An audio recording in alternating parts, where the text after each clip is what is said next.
Well, only could you tell us about a typical day's fishing when you were sort of fishing the line and fishing the net? Yeah, well, you see, you got up in the mornings and you went and you lifted your line. You left the house at about 4. If it was a dark morning, you'd have left a wee bit later because there was no GPSs or anything. That time you couldn't see your yawn. But now you can go at any time because everybody has a GPS. And that time you would have been fishing maybe 1200 of a line. You'd have went and lifted it, got whatever eels you got, 6 or 7 stones, 6 stone, 5 stone, or whatever you got, and come home and sat down, put the eels in the eel lorry, and everybody sits down and you run your line and got it all pegged, tidied up. And by that time it was dinner time to go and get the net and draw baits or worms or whatever you were fishing, and just fish, go out in around 3 o'clock, 4 o'clock and start and set your line. Mostly early in the year you wouldn't have been that far away from home. You'd have been Kinnigo, Derry Odd, in round Alice's, cut up and down round that place trying to get up a half a dozen stone or whatever you'd have been getting near home. And as the months run on, you would have headed down a bit farther, round the skein, down the loch and things like that there, and maybe set 4 lines. But it was all every day was the same. Lift your line, get it run, get it on. Odd mornings you'd get loose ends, odd mornings you get different things, bad mornings take you longer lifting, and a lot of things at that time would have happened to you on the loch, you know. When did the fishing start, Only? What time of year would it start? We always started about the 1st of May. The fishing did start on the 1st of May, but most people would have started on the 1st of May, you know, and some people wouldn't have started the middle of May, you know, but we would have started about the 1st of May and fished right through till October. But with a family and one thing or no, and that it was hard enough, like doing it that time, you know. So you done all wee things in between, you know, but you kept the line and kept trying to get a bob and keep going every week, like, with the line on, maybe setting nets come the winter time. You would have set your nets for perch. At that time there was a good living in perch, you know, so you could have fished your nets. Our Mick and me fished nets, and we would have ended up fishing in around 20-25 nets that time, which was, there was all people had more nets, but we had got ourselves, Frankie had bought nets out of England, and we got some of them off him and got them hung, and we would have set nets in the winter time for pullings on for perch. But they were a good price that time, and there were plenty of them. You know, you'd have had your 10 or 15 stone every day, you know, at that time. It was still money. I remember Rex Williams was a lovely, lovely man, and his wife Myrtle. A lot of names, I know them all, on Michael Wathers, on his wife, what was this they called? Avon. Avon's right. That we, Smirk and me, left Kinnigo with Brian Blackley on what do you call Budgie's dad from Portadown.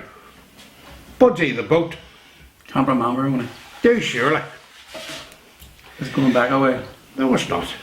Well, I remember Michael Waters well, because I sailed with Michael when I was 20. I started in his forte. It was dead foggy, and the Portadown Longboat Club was getting X number of pounds if they rode across, if they rode from Antrim till the steps in Portadown. That was a road.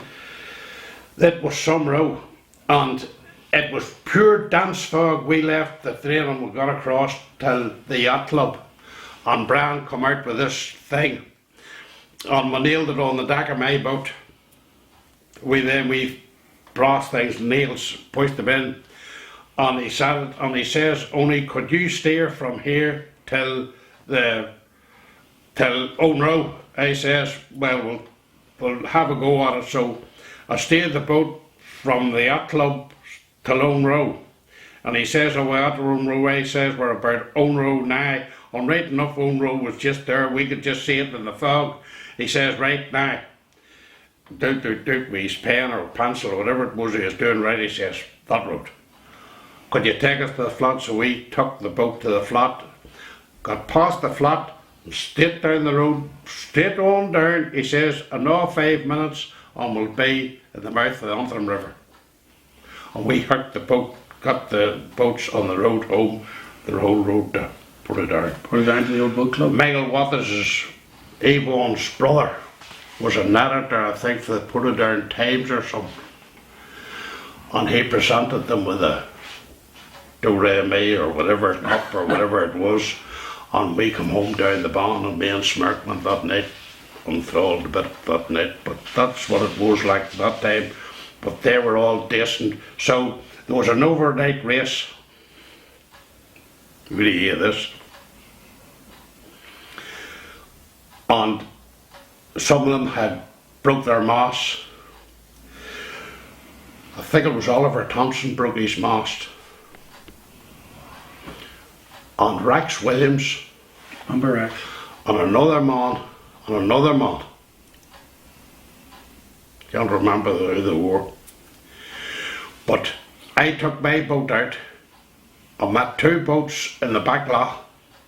Dazzy Hun was towing one. But I thought it was two boats because Dazzy was towing one boat and behind I thought it was another boat, but it was the ropes off the sail and the mast was floating 20 yards behind the boat. So I turned round and come back, and it was dark at this time, blowing a gale. So I come back in, got club and tied up, and we said, right, but go. Rex Williams and them had sent up a flare. And the flare went straight up into the sky and stopped and come straight down into the cockpit of the boat and phoned the cockpit of the boat, and they were all hanging on to the bowsprit right up in the jib of it, hanging on like you want to see them hanging on. So we went out to get them. Dazzy Hun says, only you come with me. So the two of us left in Dazzy's boat, or a great boat she was to, and out across the back lough and up into the Sound.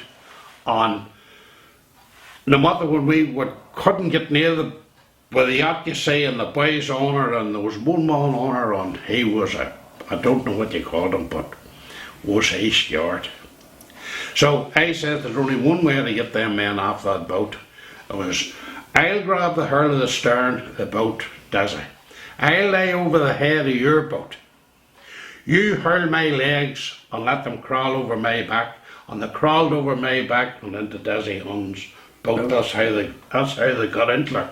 When we landed at Barton's Bay, as soon as the boat hit the side, this guy jumped out and ran away up the road. He must have run for a half a mile before he stopped. I don't know who he was, turned around and come back. So Rex Williams organised a taxi to come and lift us all. Dazzy tied his boat up. That was no episode of it. So one day, who was it come along? Was it you come along with the nuns in the boat? Aye. That was the Mod Theresa's ones. Well, and I never forget it. I said, I pulled Albie up. Oh dear. Albie coped. Oh, there used to be some queer crack. Jeez, Albie and Tommy Matthews, them boys, they were all queer fucking guys.